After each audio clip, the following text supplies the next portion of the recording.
Extraordinary. So, moving on to our next panel discussion, as I have these wonderful gentlemen setting up the space for us, I will introduce the panelists.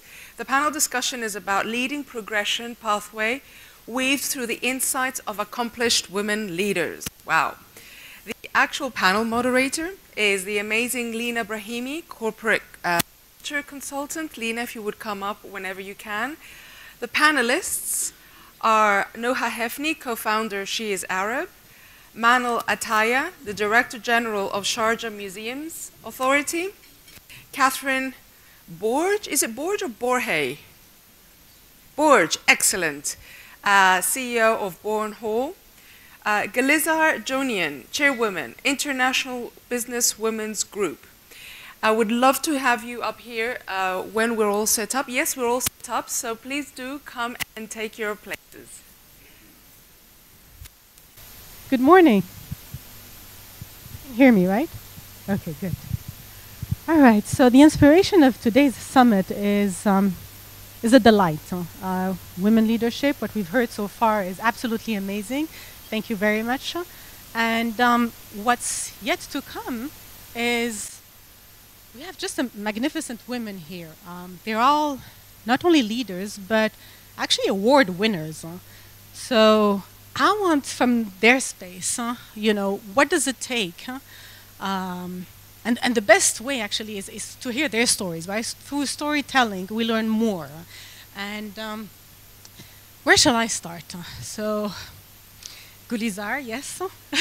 Okay. So what does it take to be a CEO? You've been in leadership roles in a few organizations, so we'd like to hear from you.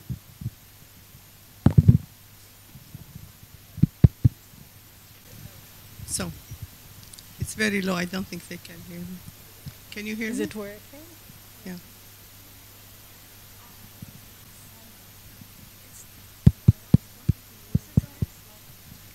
Okay, they hear me. I don't get it. So, what was the question again? So the question is, what does it take to be a CEO? Is it about the unique value proposition that you have? Is it about collaboration? Is it about building a peers group? What is it? What did it take for you? Well, it's many things. I mean, of course, first you must be an executive material. That means many things. You even polish your exterior, you have to. But you really need to work on your knowledge. You need to educate yourself. You need to add more skills to your original profession. You need to know how to work with people, whether they are above you or below you, and to create this harmonious working relationship. There's a lot into that, but each one has a different way of going about it. So whether if it's a large organization, it depends on, of course, on the what we call the culture of the organization also. So it depends on if it's like women only or if it's mixture. So these all aspects are important, and for someone to be on that level, you have to really earn it and be able to inspire, to motivate, to be a good role model. And that never stops. You keep learning. You learn from the people who work for you, and you educate you because you are going to lead these people. So you have to be up to it. Okay. And you can go on and on. Yes, ladies. So Manal, can we move on to you? And from your experience, it's been 10 years now, 14 years, yes, sorry. Can we hear it from you for your point of view? The same question? Yes, the same question. Okay, first of all, good morning, everyone. Assalamu alaikum. It's wonderful to be here today. In regards to your question, I mean, a lot of what Gulizar just said is also very important. I think when you look at leadership, it's very easy to get to a point where, for example, you earn the title or the position of leadership of any organization and often feel like, well, you've reached where you need to be and that's the end of it. I think just like with anything, it's something you have to continue to work on every day to keep that and to keep it by meaning, are you still adding value to the organization? Are you still learning in a way that you're able to lead for the organization at that time and in 5 years' time, and 10 years' time. And that involves a lot of working on how you self-develop yourself, and you encourage yourself and challenge yourself to learn skills that you don't have, things that are often fearful to do. I've often put myself in situations that require me to be afraid and stressed, and that's a good thing, because it just pushes my boundaries further, and it makes me realize once I've completed it successfully that I can do certain things. So I didn't realize this till I was sort of, thanks to LinkedIn, I had to put in information, and I was going through what I've been doing, and I thought, my goodness, every year of my life since graduation I have been involved in a major fellowship program or a leadership program that lasted a year or 2 years, studying different courses, applying again for a master's. So, it's a constant thing that with my current job and responsibilities, you also have to push yourself outside that further. And that's part of learning how to deal with learning and challenging yourself, but also part of, I think, being a great leader in this role is knowing that you don't know everything also, and a lot of younger people in the organization are learning and knowing things better than you do, and being able to say, that's okay, and that's a good thing, and I'm going to listen to you, and I'm going to take your advice as well. So what I'm hearing here, a lot of learning along the way at the same time is pushing out of your comfort zone, right? Catherine, to you now, same question, because I think we're just curious to know, what does it take to be at the C-suite? What does it take? Okay, well, good morning again, everyone. My name is Catherine Borge. I'm the CEO of Bourne Hall Fertility Clinic. I'm a relatively new to the C-suite, so I can tell you from my about 6 months in the C-suite or so, it has been a lot of the same things that what you have said about now that you reach a certain position, how do you stay there, and why do you stay there? You stay there because you're making a difference. You're staying there because you're getting the results that you need to get. I think that we've heard, a diverse senior leadership team ends up getting you the best results for your investors, for, in my case, for our patients. We come up with the best ideas for best patient care. So I think the idea of being adaptable and flexible are very important skills to realize. I have come from a pre-med background, pre-medical, and realizing here that you need to be able to pivot and be able to best serve your team, best serve your customers, which in my case is a very sensitive topic, fertility treatment, but realizing when good is good enough. Not to be a perfectionist, to realize then that you'll be able to go much quicker in the direction that you need to go when you realize that, okay, I'm getting to a good point and I'm going to work with my team and we'll eventually get there, but let's check a few things off the list and let's continue to move forward. So that would be some of my input. Thank you, Catherine. Noha, anything new to add? So I'm sure all the above, will be there, but anything new that you could add to the list? For me, first of all, my name is Noha. I'm the co-founder of She's Arab. It's the first dedicated speakers platform for Arab women in the world. So we work on highlighting success stories of Arab women across every sector. It is a social enterprise, and just to pivot and build on what the ladies have said, I found myself in the C-suite at the age of 29, and I knew nothing about what it was. That's impressive. Yes, I think so, but I really don't know how I got there. I think, to be very frank and open about it, I think it was a combination of things. So leading with impact and influence is one aspect, so it really never mattered to me how senior I was in an organization, but I was always driven by purpose and passion. And once you have those two factors, you can influence almost anyone. So at the age of 29, they decided to make me a department head, and I found myself sitting in a boardroom with senior leaders who have been in the company for more than 30 years, and having to really build the credibility and gain that seat at the table.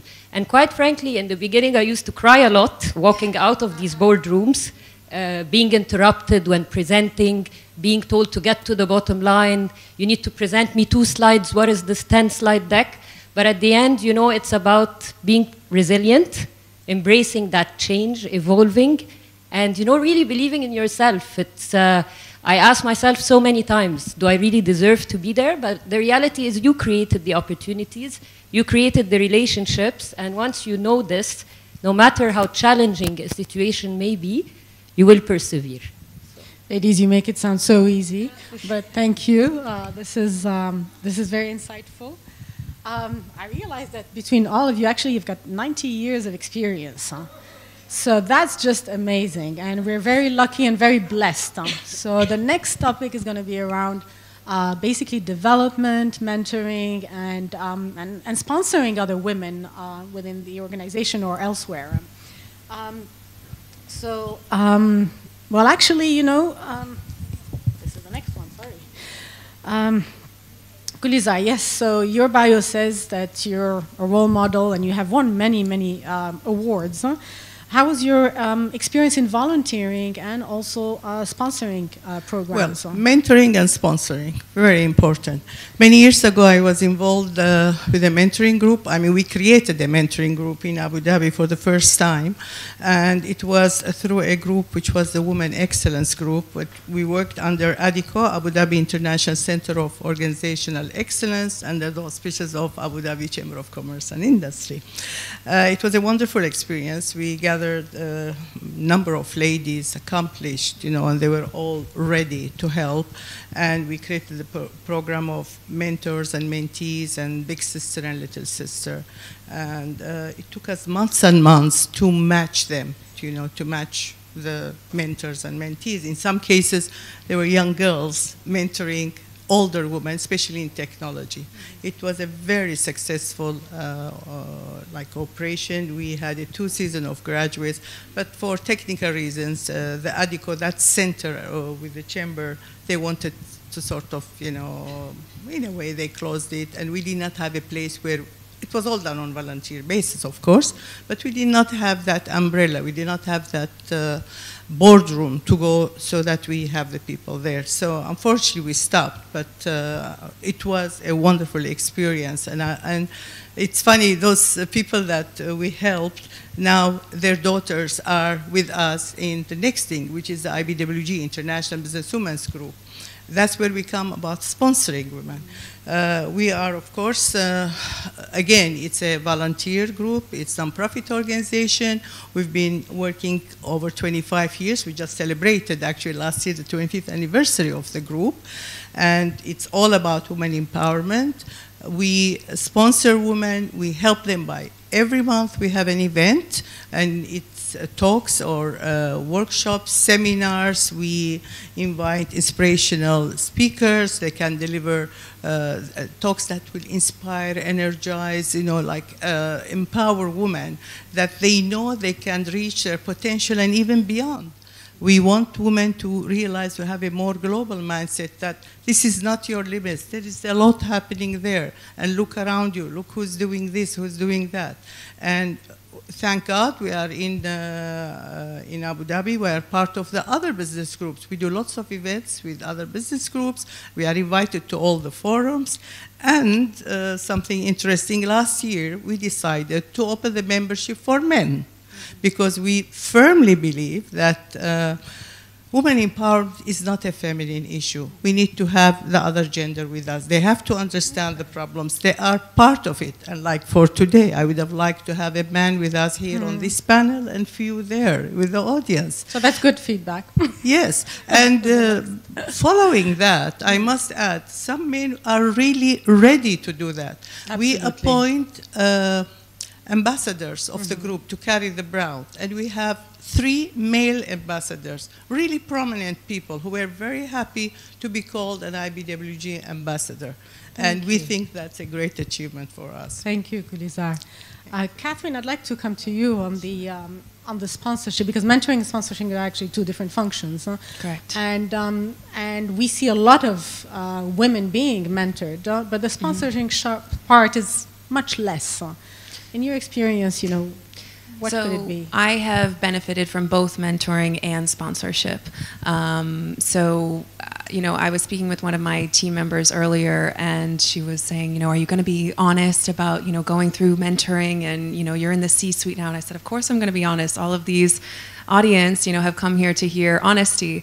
So even now, I am in a mentoring program called Reach Mentoring here in Dubai, and I've been matched with someone who is completely outside of my industry, and is just a great sounding board to speak to objective, speak to another woman who's gone through challenges. How did she handle certain situations? And you would imagine in between banking and healthcare, there are actually a lot of similar situations that everyone goes through. So that's been really helpful.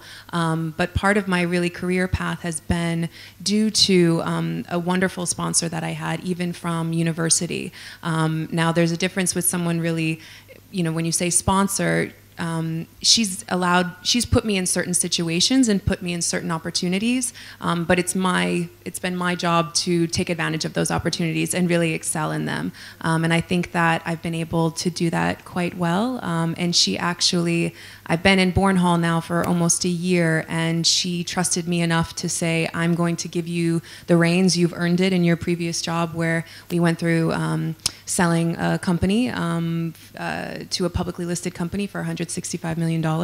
And she said, you've earned it. You've grown a company before. I'd like you to take the reins of this new company, which she was the CEO of. And she said, you've earned it, and you will get board approval for it, and here you go. Let's see what the results you can do. And then she'll move on to another venture, and we'll see if we can partner again. But when you earn trust based on results, it's amazing the kind of support that you can get. And I've been very fortunate in that way to have those opportunities. Building trust is what I take here, right? Absolutely. Absolutely. Based on results, yes, not just based on favoritism. Yes, and it's not like our hostess was saying, she's saying, don't pity us. It's not just because we're a woman. It's because this is what I can achieve. Meritocracy kind of culture. Absolutely. Absolutely. Yes. Okay. Manel, so in the Sharjah Museum Authority as managing director there, any development programs that you recommend that are there? Yes. So the current organization, the authority that I lead at the moment, has 650 staff, and the majority of that staff are female, and the majority of the senior positions are held by female. And I don't think it's because I'm in charge, but I do think that as you just said, it just so happens that the people that have been the best in terms of their performance, in terms of their dedication to work, have been women. And perhaps it's also just this sector did attract a lot of women initially in the cultural sector. So for that reason, there's two things that I personally do, and one thing that we have initiated in the last 3 years. The first is that I would say a good half of my job, if not more, is dedicated to mentoring women on the job. So I do that every day, and it is a very taxing exercise, because you could do things a lot faster. It's much easier for me to say no, yes, or no, that's not okay. Time. Yeah, but to sit there and say, should I explain to you why I would say no, or why I would say yes, or how to think about this, or to ask them, what did you think about it, and then go through all these discussions, so that to help them understand maybe the way I'm thinking, but only from a point of view of, I'm thinking this way because this is how you think strategically, or this is how you solve a problem, or this is how you stay calm in a crisis and go through it, rather than coming in and just sort of saving the day or making the decision that's right. It's very important for me to have the team understand how that all happens. And that's because my mind is constantly thinking of succession planning. I'm a person who believes that I'm not going to be there forever. I'm a person who believes many different things could happen any day, whether voluntarily or not, that I'm not there. And I can't have an organization fall apart because I'm not there. For me, that would be my biggest failure. And it really bothers me. I want to know that when I'm gone, it would seamlessly kind of, people would move in, and nobody would say, oh, but Manal used to do it that way, or we wish she was still here because we don't like how things are. I want everything to feel like it's running just the way I was when I was there. Setting up systems, yeah, and procedures absolutely. that allow So it, so that's very important, and I have to make sure my senior team are always informed, always involved, and always understanding how things are working. And whatever I do is based, of course, on the directives of my boss, who's the ruler of Sharjah. So everything aligns with that. The second thing to quickly mention is that we started our own leadership program within the authority. It's called the Riyada program.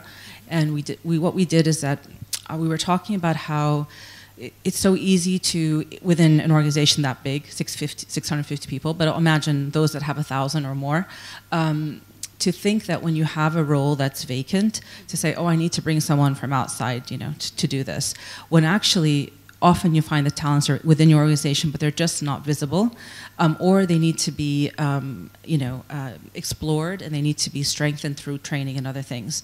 So Riyada program is a program to allow us to see potential in others within the organization, and then put them in this extensive leadership program. It was initially open for women only, but as of the second year, I said, we need to have men in here. It's not fair, I think, personally. I think with gender equity and gender balance, you have to, equality is important. So I said, if men want to apply, they can, and we should be okay with that. So that's been the current intake. We usually take about 8 to 10 people, and they do the program for a full year. We spend about, generally even in training for the whole organization, at least $1 million dirham, by the way, on training externally, not to mention all the training we spend, that we give people time off to do, which is, we're very fortunate, is paid by the government of Sharjah from their budget. So our staff are continuing on training. Every day there's an email saying these staff are on training today. And it's wonderful to see that people are continuing to learn and that we're developing leaders for the future within the organization. Absolutely. Very inspiring stories, honestly. Thank you. Nuha, would you like to add anything here? Sure. I mean, just on the mentorship, I think a lot of organizations have started programs to offer mentorship. However, I think for me, having worked for coming from a humanitarian or international development background and working for UN Women and seeing the situation from a development and corporate background, because I also worked in Pepsi and McKinsey, I think the programs are there, but are we really, for the corporates or organizations, measuring them? Are we conducting surveys to ask the women if this is the type of mentorship that they actually want, that works for them? On the sponsorship piece, in my own journey, I honestly had a lot more men who actually sponsored me. The women were, I think, assuming this, maybe it's not the case, but I felt there was always a reluctance to really believe that I can do it. And then Did you go to them, or they came to you? I always went to them, but it's, the women were more cautious about their image as leaders in terms of sponsoring someone if they didn't have the full picture of your competency skill set. I've had, on the other hand, a lot of male leaders who said, you know what, I'll take a chance on you. I think you're passionate, you're determined. If you let me down, what's the worst that's gonna happen to a CEO, really? So, so on this note, I think I would really urge us women to support each other. And if you are a people manager or a leader, to really believe in your team and take chances on people, because you'll be surprised, what they can achieve, and even if they don't have the full skill set for a role, that they can really stretch themselves and learn and evolve the same way that we all did. So I think this is my learning. Thank you. So now we'll go to the next topic, which is really combining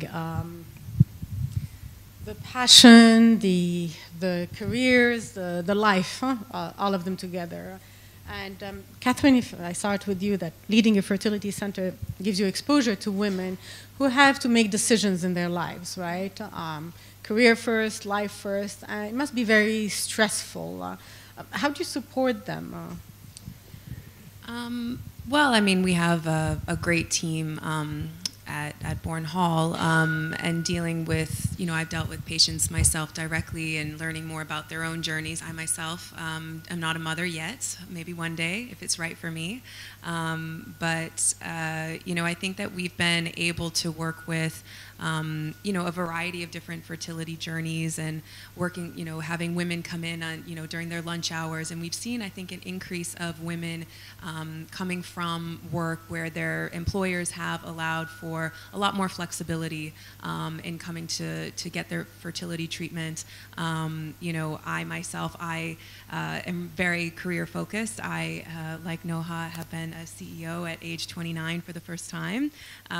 So I myself might not be the best example of work-life balance, but I have seen quite a bit from our clients, and that's really been inspiring, that they have been so passionate about creating their own families that they've made the time and worked. It's not easy going through fertility treatment at all times. For women, they take on the brunt of injections and what that really looks like. But it's been quite inspiring to see our clients, as well as the ones who are like me and maybe they want to have children in the future. But Dubai, fortunately, is incredibly modern and allows embryo freezing and egg freezing, which is very modern for worldwide.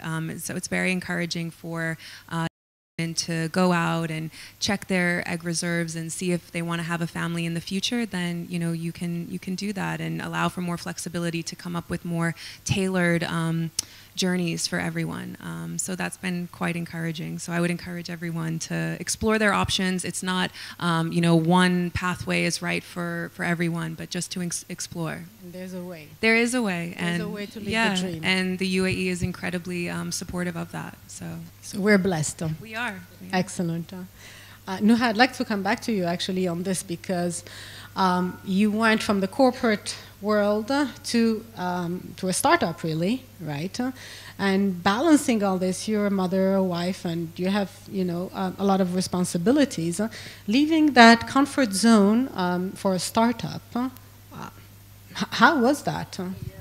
So it's funny because when I was in the corporate world, I thought that I didn't have work-life balance, and I was like, okay, let me if I become an entrepreneur, it's gonna get better. But actually, I think right now I work 24 hours a day, even more, because it's my own business and I can't not get back to my clients. So actually, the work-life balance point is very relevant in any field. So I think what my finding in this area is two things. So I used to have the guilt syndrome, okay? So always, oh my God, today I wasn't with my kids, and then the next time I traded off this meeting, and what is my boss going to think of me?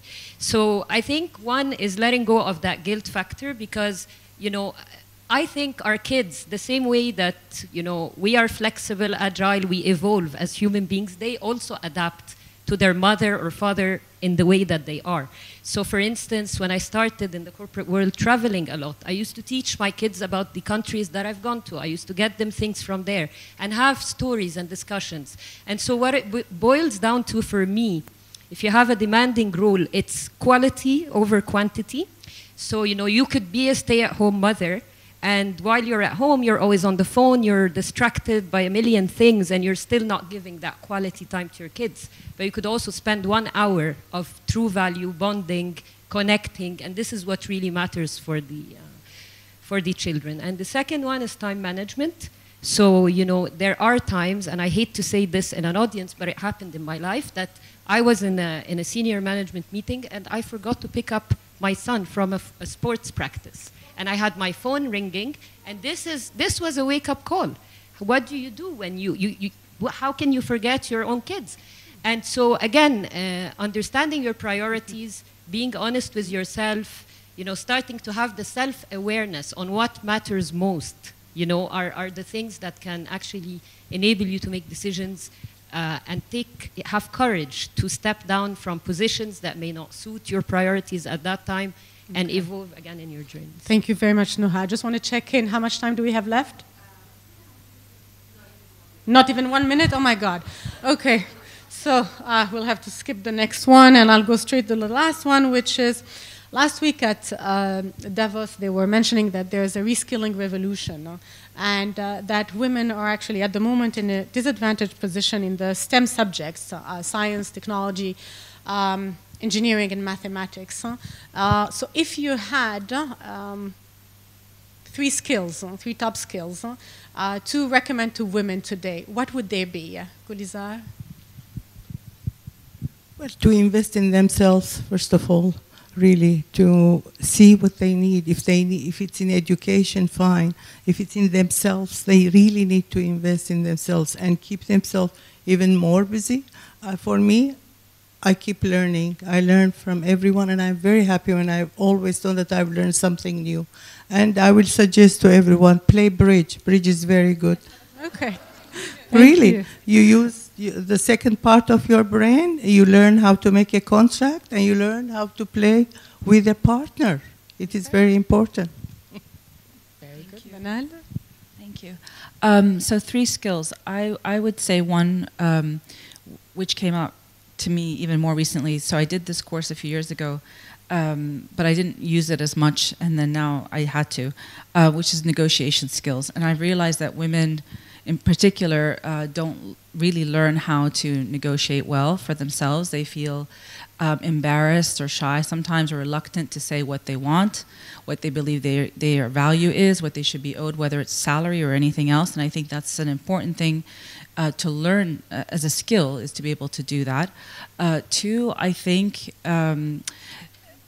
empathy is a very important skill. I've noticed, and that's what, in a way, what Noha was talking about, is when you also understand people in their situations.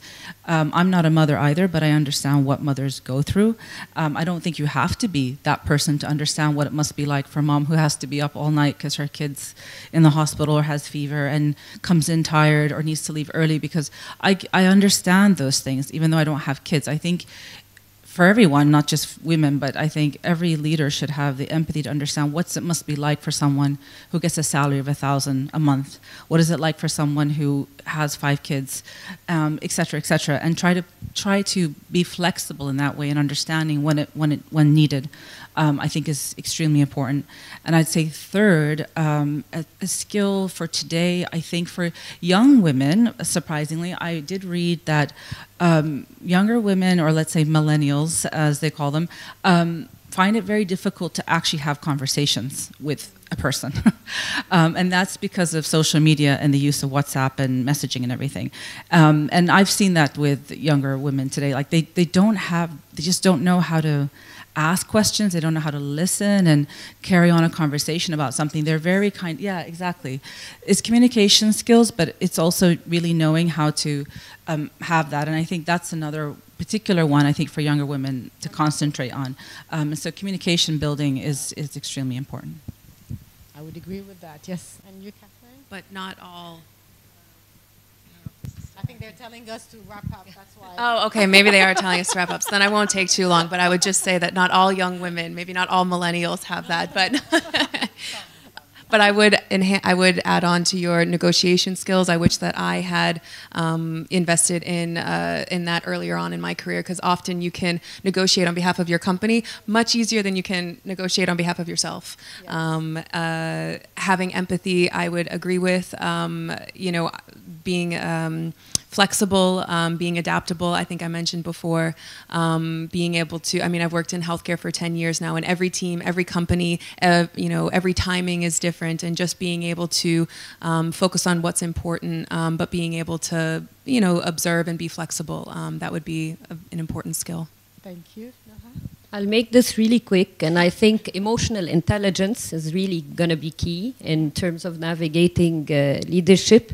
The second thing, as she's Arab, I can't help myself but talk about public speaking and communication, because if you have the most brilliant idea, you can't communicate it clearly, you can't really go very far, even in the workplace. And last but not least, making time for self-care and investing in your own emotional balance, dealing with your really self-development issues. So I think that's it. So I think we're learning also that we need more time because there's so much more to learn from you and stories to share. But I think we'll take that offline. Thank you very much. Thank you to the panel and thank you to the audience. Thank you.